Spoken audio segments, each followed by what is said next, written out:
Maglalagay ako ng sibuyas dito sa kawali. Gawa din ako ng isang pirasong apple. At itong isang maliit na ulo ng Chinese cabbage.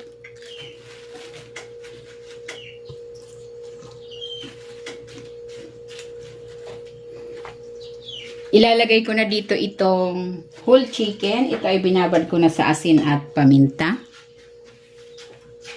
Maglalagay din ako ng luya.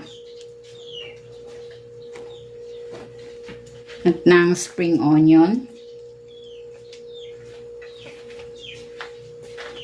At maglalagay din ako ng patis pampalasa.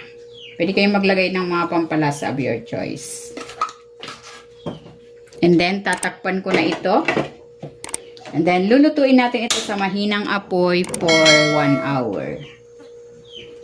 Wala tayong tubig na ilalagay dyan.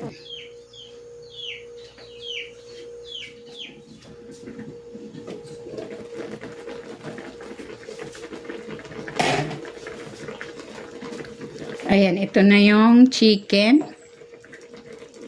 Ayan, marami na siyang sabaw.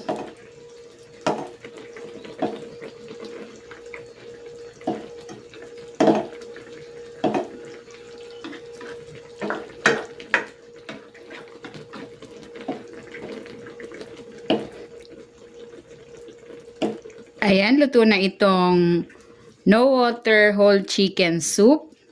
Hahanguin ko na ito.